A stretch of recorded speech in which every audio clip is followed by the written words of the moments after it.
You're listening to Football, Philosophy, and Rocket Science, a Cleveland Browns podcast, a show where a philosopher and a rocket scientist try to make sense of the Cleveland Browns.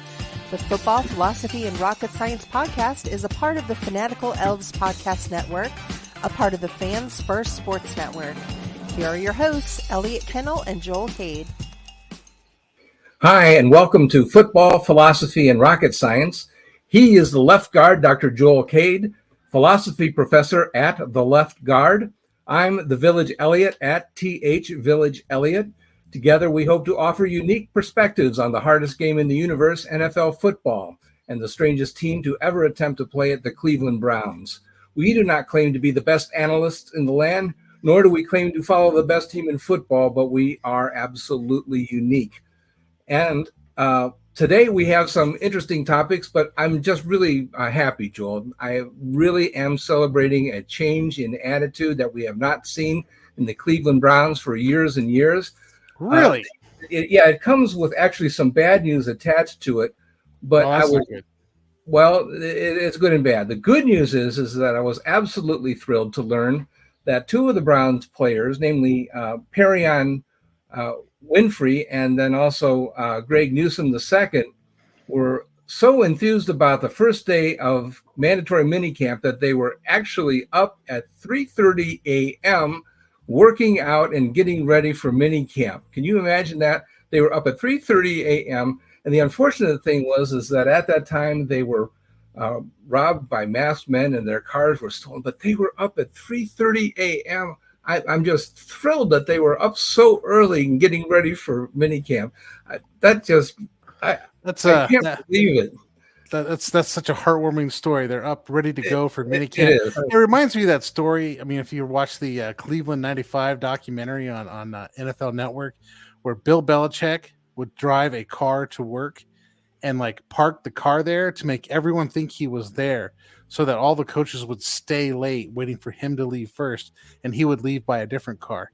So it's like these guys are here 3:30, getting the jump on Bill Belichick, who's only there at 5. Well, wait a minute. You're saying that there's something wrong with getting up early at 3:30 a.m.? No. I'm saying they're trying to beat the crowd. They're trying to beat the man. Bill Belichick is notorious for working nonstop hours. They're trying to get a leg up on him, is what they're trying to do. I see. Okay. All right. Well, okay. But maybe I'm actually exaggerating the story a little bit, that in truth, they were not up early. They were actually out late, Joel.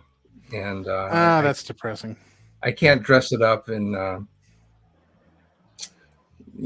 sugarcoat. I can't sugarcoat the information. They were up late. Tom Brady says, for what it's worth, that Super Bowls are won in the off season, and that the way you practice determines the way that you'll play. And the way that the Browns are getting ready to practice is that they're out partying at 3:30 a.m., getting in trouble, getting robbed. These bad things happen for a reason. The reason is that they're out partying. And these guys, Perrion Winfrey and Greg Newsome, are the guys that tend to get in trouble with the team for other reasons. Is that a coincidence? I don't know. I did see a report where Greg Newsome is known to be one of the party guys in the locker room. Now, this may confirm that's he is one of the party guys in the locker room. It's just one data point, but it's not a good data point. It's not a good look. And it's, why are you out at 3:30 a.m. when your first day of mandatory minicamp is the same day? I mean, come on, guys. I'm not sure that you need to have guys like that on the team in order to win the Super Bowl, frankly. Well, I'm going to take the opposite approach here. First of all, it's two young guys, and as you know, the Browns like to draft these young guys. They may or may not be grown up. You send them a lot of money when you get them in the first round, and you'd hope Greg Newsome would be a little bit more mature coming out of Northwestern.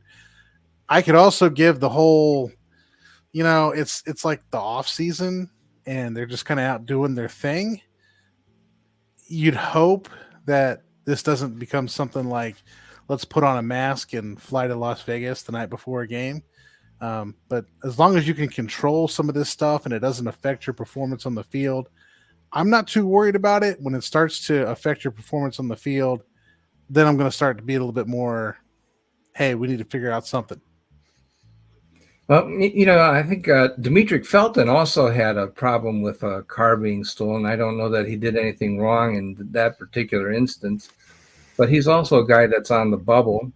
So I hope that it wasn't anything. I don't know the circumstances of that incident. I think that situation was he woke up from his apartment community and his car was gone. Mm-hmm. So I think that was one of the situations where he just took his car and he's gone. Okay. Wasn't there somebody else prominent that had a car issue? Well, back in January, you may recall, Deshaun Watson had his truck stolen. Mm-hmm. So these aren't really new things going on. I just think it's more frequent now that there are players around for their cars to get stolen. So this may be going on around for a while. It's interesting on who's being targeted for these things. Whether a coincidence or not, it does seem like players that are underperforming are tending to get their cars stolen. Maybe they need to have better preparation with burglar alarms or something like that. I don't know. But it is interesting that Perion Winfrey, who's kind of on the bubble, had some disciplinary issues last year. He's a part of the situation. You've got Demetric Felton, who was a 6th round pick or a 5th round pick, 6th round pick. He's kind of on the bubble. He's getting his car stolen. You got Greg Newsome, who's trade me, don't trade me. He's getting his car stolen. And back in January, Deshaun Watson wasn't exactly Mr. Popular in Cleveland because of those 6 games. He looked like he was pretty rusty, and then he gets his truck stolen. So maybe the key to not getting your car stolen is to play well on Sundays.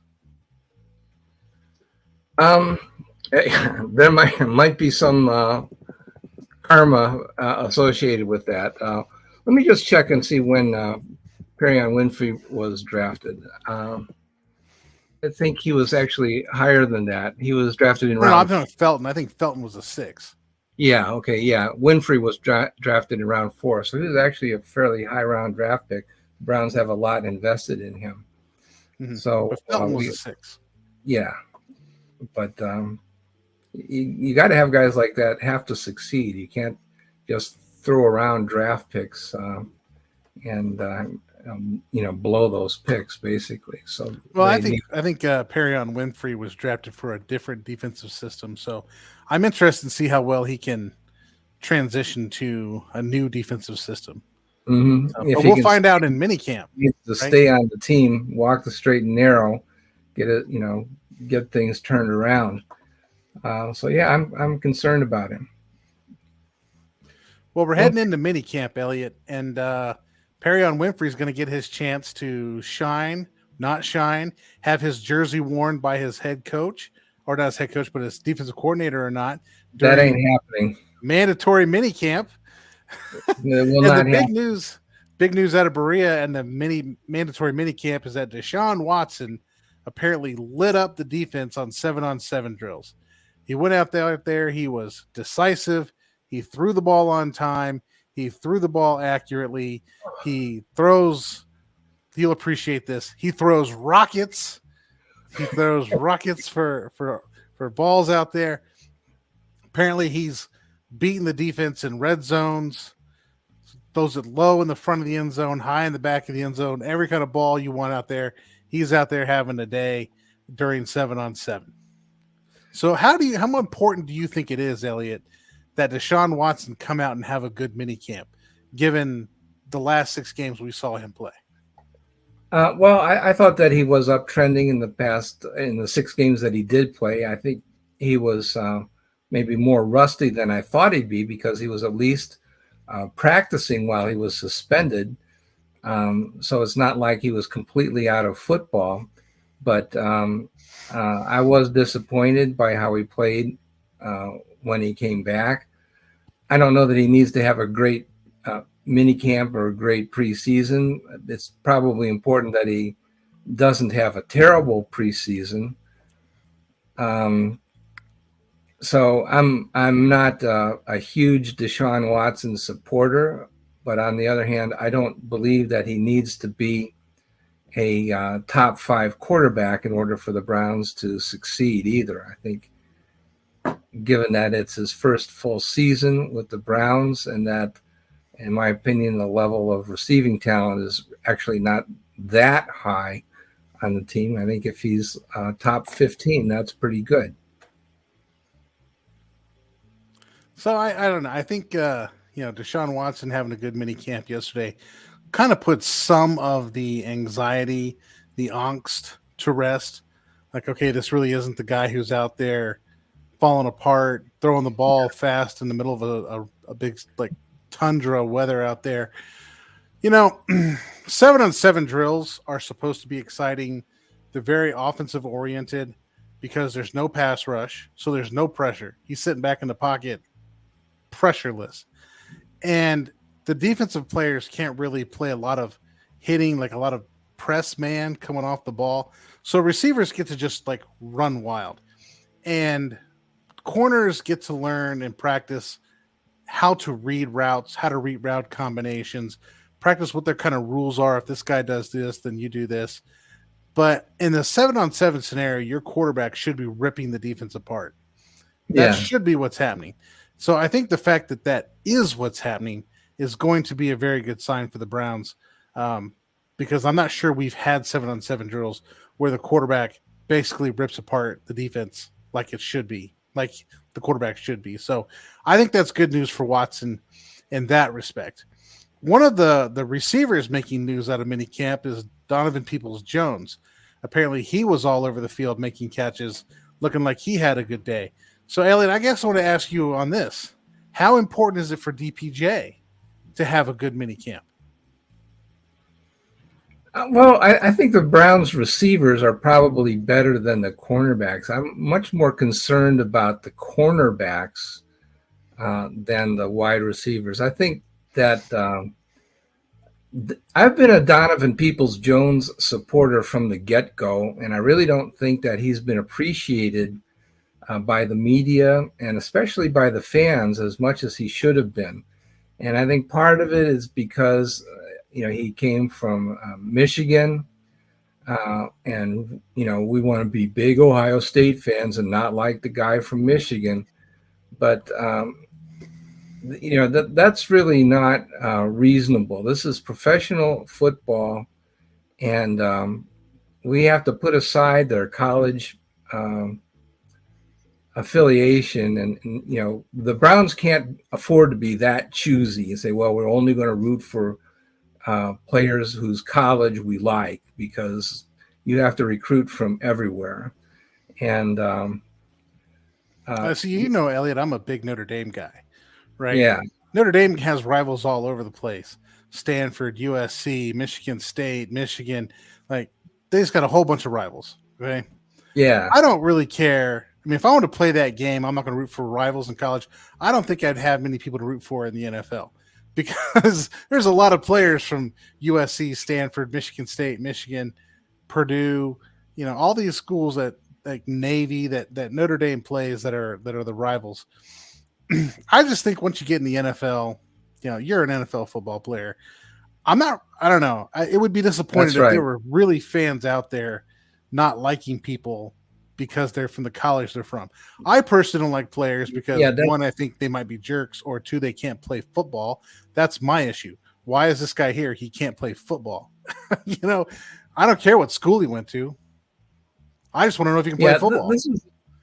One of the lessons of football is this is where you need to learn to put aside all of your prejudices and learn how to play as a team. There's only two places that are really like that: the U.S. military and the National Football League, where you cannot, if you're wounded and the helicopter comes out of the sky and people jump out of it, you can't afford to be prejudiced about who's going to save your life. If you're a Jewish kid and some guy from the Nation of Islam jumps out, but he's got your uniform on, you accept his help and you don't question it. And it's the same way, if you're African American quarterback, and the wide receiver is white. That doesn't come into it. You're a Democratic quarterback, and the wide receiver is Republican. It doesn't matter. You play football together, and you support your teammates no matter what. These distinctions of ethnicity, political party, all that stuff, you have to put aside and learn to play as a team. And certainly, Donovan Peoples-Jones has done nothing but be a great Cleveland Brown from the moment that he set foot on the football field, and he deserves every accolade that he gets. He's been just an absolutely phenomenal player, and he came really from out of nowhere. I believe he was a 6th-round pick, if I'm not mistaken. 6th-round pick. Mm-hmm. And he's been a tremendous player. So it's not like he was drafted with the 1st overall pick and he's been a disappointment, or he should have done this. No. I mean, he's been really great. He deserves our full support, and I think he's been tremendous. And yeah, I think Donovan Peoples-Jones has been a very good player. I'd kind of like to see him return more kicks and punts, but I don't know if he has the speed for that kind of a game in the NFL. He's kind of a big body possession guy. He's got good speed, but he doesn't have returner speed. And there's a difference between like good speed and a returner speed.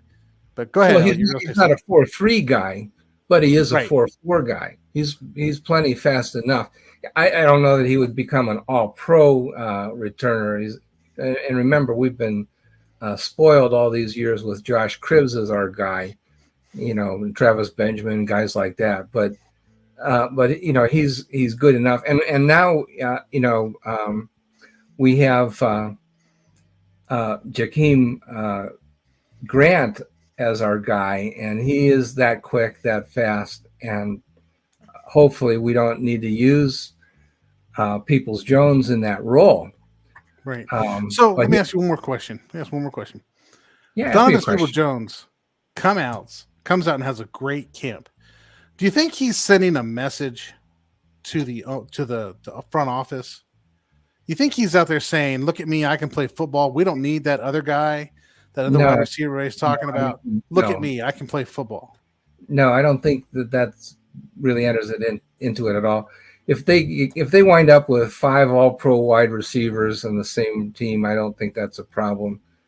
I look at the St. Louis Rams with the greatest show on turf, where they had 4 guys that they could throw out at you that were unbelievable wide receivers. I don't think that's a problem.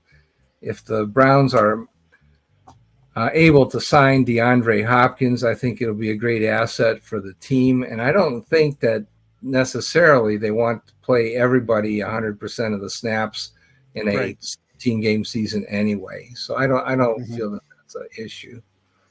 Well, Elliot, I think we're up on the commercial break here. We're going to hit the break. Then after the break, we're going to talk about our trivia giveaway. You can win. Not you, Elliot, but all of us listening can win free tickets.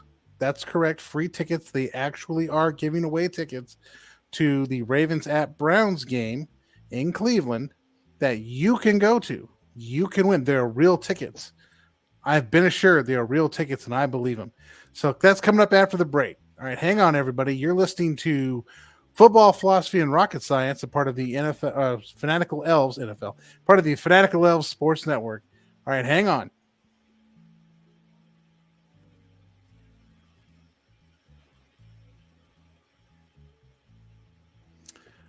All right, welcome back to Football, Philosophy, and Rocket Science. I'm your host, Joel Caden, and my man with me, Elliot Kinnell, the most interesting man on the planet. Dos Equis commercials, they got that stuff wrong, man. Elliot is the most interesting man in the world. But speaking of the most interesting man in the world, it is time for us to talk about the most interesting giveaway that the Fanatical Elves Sports Network has come up with. So the Fanatical Elves Sports Network is looking to send you, yes, you, to the Ravens at Browns football game this upcoming season for in Cleveland, Ravens at Browns. Now, how you do this is that you have to listen to our podcast and the other podcasts in the Fanatical Elves podcast lineup. Get the question, look up the answer on the internet if you don't already know it, then email the answer to elvesnetwork@gmail.com. So, what are the podcasts in the NFL or in the Fanatical Elves network? On Tuesday, we have the Johnny Cleveland podcast. That's by our own John Suchan. That's a great podcast. John Suchan's been doing this for a long time. That's some really good information. Unlike the newbie like me, John Suchan's been doing this for a while. Then on Wednesday, you've got What the Elf Is That, where you get my crazy takes on things, which I think would put Elliot in shock and awe if he knew the crazy stuff I actually thought. Then Thursdays, you get to listen to us. Elliot and I do football, philosophy, and rocket science as we talk about football, philosophy, and rocket science and how that all pertains to the Cleveland Browns. Thursday nights, you've got the Fanatical Elves show, and that's where a lot of the contributors to the Fanatical Elves network get together. Usually Steve, John Suchan, Elliot. I can make it sometimes I can't. Kind of hit or miss. We all get together and chat about football, what's going on, so you can get all the contributors all in one place. Then on Friday, you've got the Browns Blitz with Rod Bloom.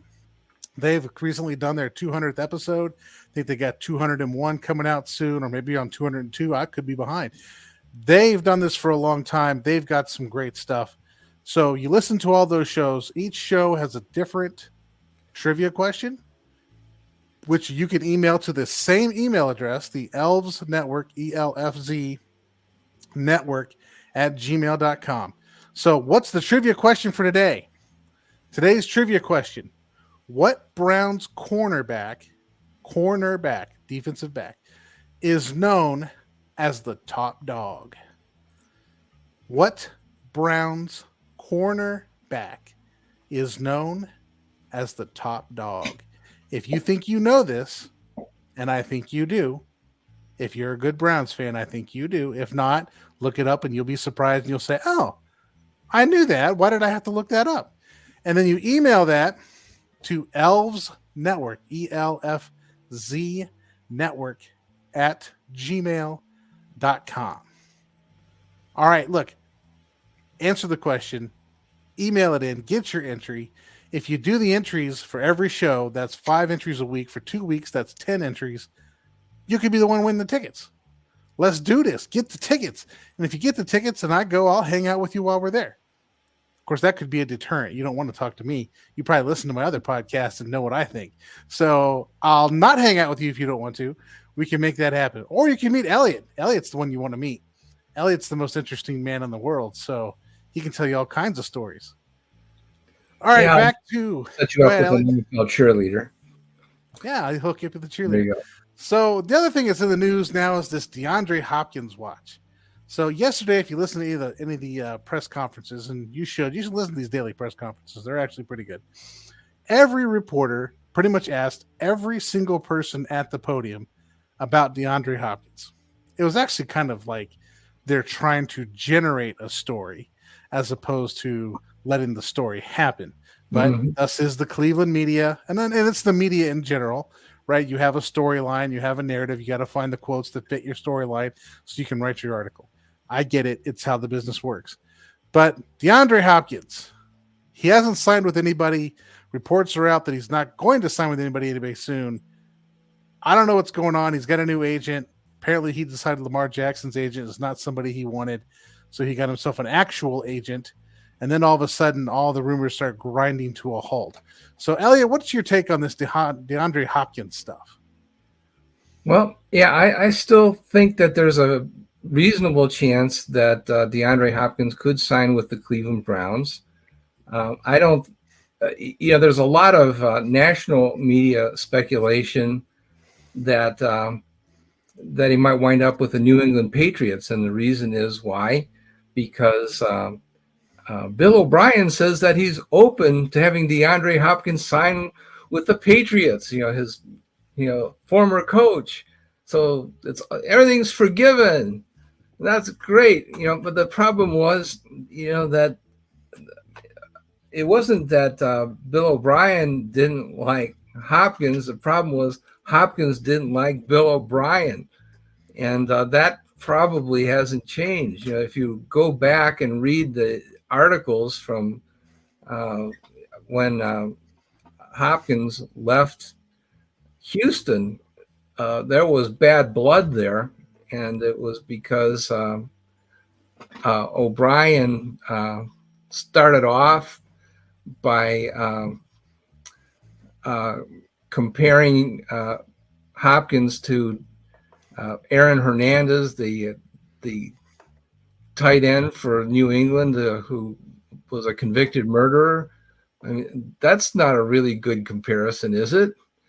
Not if you want to make friends. Degenerated from there. So no. I mean, it was not a good relationship. And wasn't Bill O'Brien the one that told him that he had too much locker room control, and he didn't like him bringing his baby mamas around? That was also a story. Is that he didn't approve of Hopkins as a person, and it was because he had children by two different women, and just didn't like that, and he was insulting about the way that he addressed him, apparently, and I don't know that that's easily forgiven. And most people. And so the Patriots fans think that it's a good idea for him to go back with Bill O'Brien because Bill O'Brien is willing to forgive him. Oh, okay. That story doesn't make any sense to me. Yeah, I'm not processing that one. Yeah, I'm not getting the vibe there that the problem was that Hopkins did something to offend Bill O'Brien, or that was the problem, and that Hopkins was dying to make up with his old coach. I don't get that vibe one little tiny bit. I think that's right. Absurd narrative. I don't believe that he's going to New England. I think that Buffalo is the organization that other people are talking about, because everybody thinks that Josh Allen is a great match for Hopkins' skills, and it is. But we have to question where they're going to get the money from. And they're the team that is in the worst salary cap position right now, after doing everything that they can to get their cap straightened out. They're at $0 right now. They have to maintain a reasonable reserve in order to replace players that get injured during the season. People forget that. Football is football an injury proof game, Joel? Oh no. It's people not hurt a lot. Oh. People play hurt. Oh. A lot. Well, being hurt is okay, but I mean, you might need to have a replacement player during the middle of the season. Mm-hmm. And those players cost money. You need to have extra money on hand to replace somebody during the season.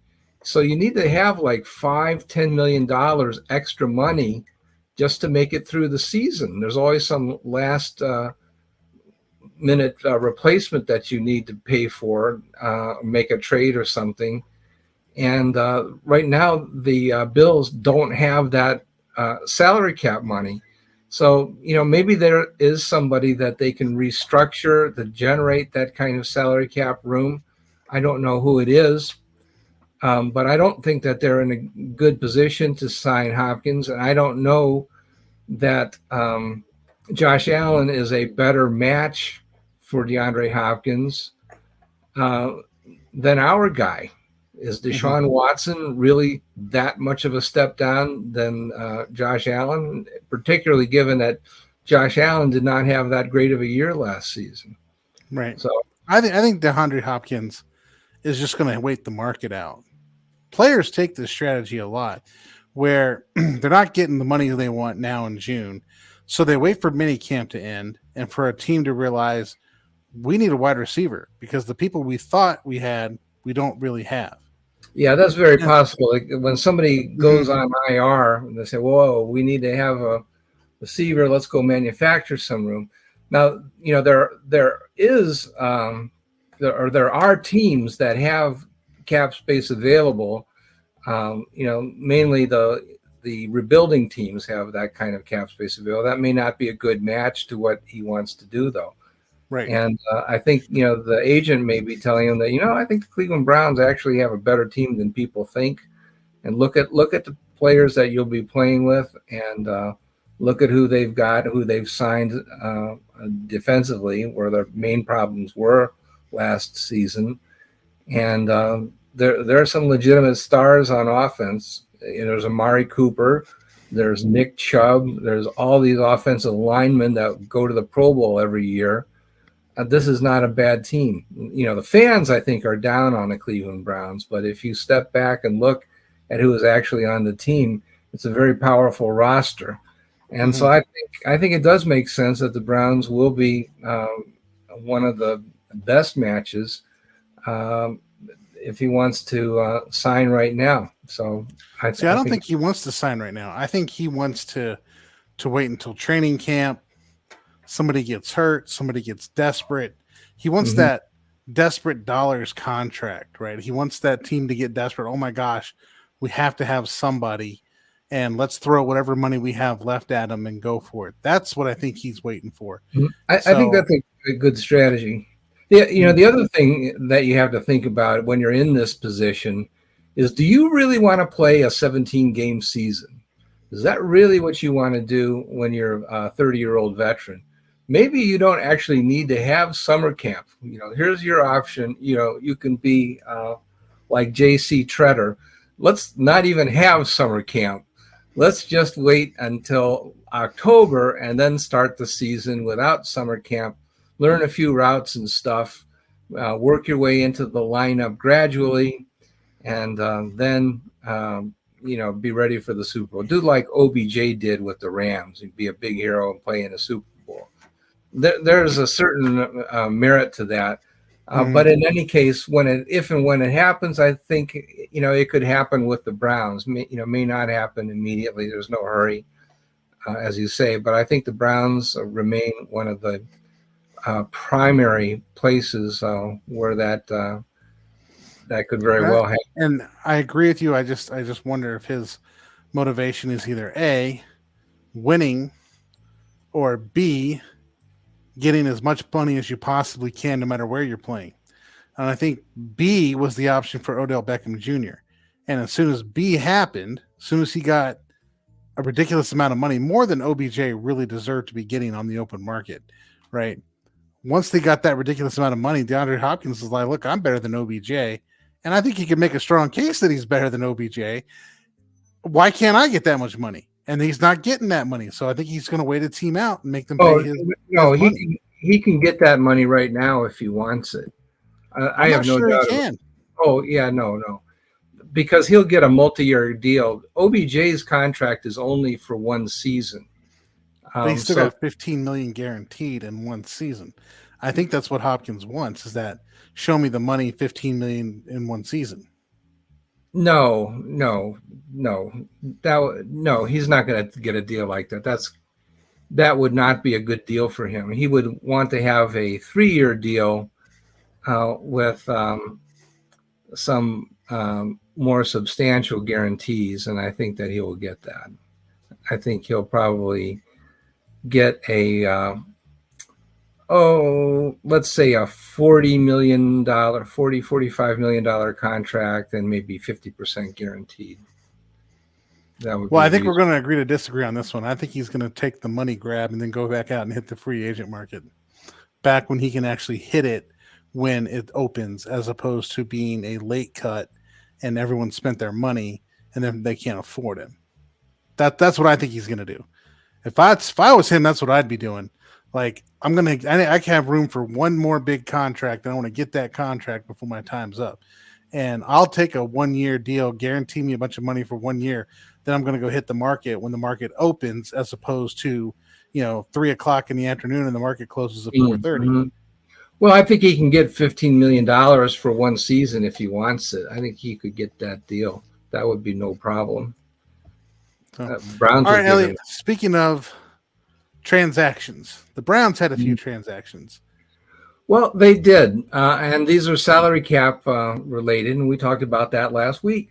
The Browns suddenly are looking at $14.9 million of cap space after digesting the contracts of let's see who they John Johnson and Jadeveon Clowney. Those guys were officially released on June 1st, and then they also made a deal, or not a deal, but they cut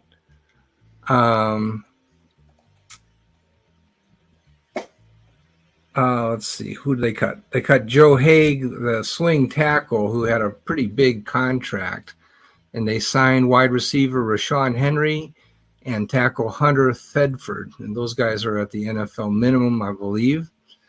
And so that cleared another, I think, like $2 million, something like that. So it was a pretty substantial amount of money that they were paying Joe Haig, who has played in the NFL for several years and actually has been a starter in the past. But he was injured last season. We didn't see very much of him, and he would just be a backup for the Browns. And the Browns have plenty of tackles. They have James Hudson, who's a backup, and they also have, well, of course, they have the starters. Jed Wills and Jack Conklin are the nominal starters, and then we also have our guy from Ohio State, whose name I can't think of at the moment. DeJuan Jones.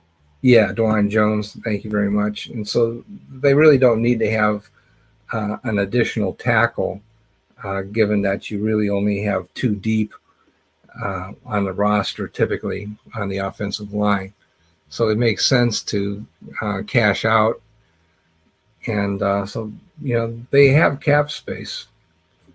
Yeah, I mean, I'm one of those proponents that the cap isn't real, which is not a literal statement. It's a figurative statement, meaning like there are ways to work around the cap. But this is an instance, I think, where the cap is real, right? This is where you're trying to say, how do we maximize our cap dollars? If instead of paying Joe Haig $2 million, we can cut him, recoup the $2 million in the cap space, sign two other players, and still make net profit off of the cut. Well, the cap is complicated, and it may not seem real, but it is real. Mm-hmm. Well, I think I'm saying this is an instance where the cap is real. The realities of the cap are coming through, right? As well as this year. But there is room to make a move if the right player comes along. Mm-hmm. And I think DeAndre Hopkins is an interesting player because, you can say, oh, well, he's old and I don't know if he's lost a step. But the thing is that DeAndre Hopkins is not, in my mind, a speedy wide receiver type.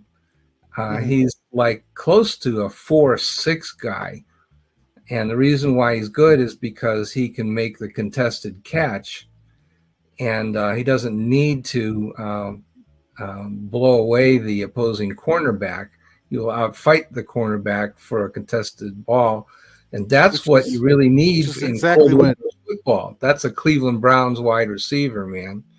That is what Donovan Peoples-Jones does, which was why it was interesting that he had a big day in camp, because he's catching the high pointing the ball in the end zone over top of corners.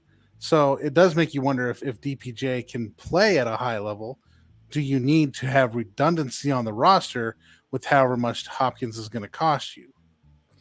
Yeah, no, you take as many. When you have an opportunity to get a Pro Bowl wide receiver, you take the Pro Bowl wide receiver. I can figure that out. All right, well, hey. We're not talking about him versus Donovan Peoples-Jones. We're talking about him versus Anthony Schwartz. And Anthony Schwartz is not taking the roster spot away from DeAndre Hopkins. That is not going to happen. I think the equivalent on the roster of Anthony Schwartz is Elijah Moore. That's the same. No. That's the same spot. That's the same role. It's the gadget role. Up to 7 wide receivers if you can sign DeAndre Hopkins. You're not going to cut your number 2 or your number 3 wide receiver in order to sign DeAndre Hopkins. You're going to, at most, cut your number 6 wide receiver, and you'll probably be willing to add a 7th wide receiver, and you're going to do something like cut a defensive tackle or something, or somebody that actually cannot play football. You're not cutting your number 3 wide receiver. You're not cutting your number 4 wide receiver. You're not cutting your number 5 wide receiver. Maybe you're going to cut your number 6. But, some of the things that I've heard, people say that, oh, man, we're going to have to cut Donovan Peoples-Jones if we sign this guy. That is so not true. That's crazy. That's crazy talk. But I do think there's something to be said about media.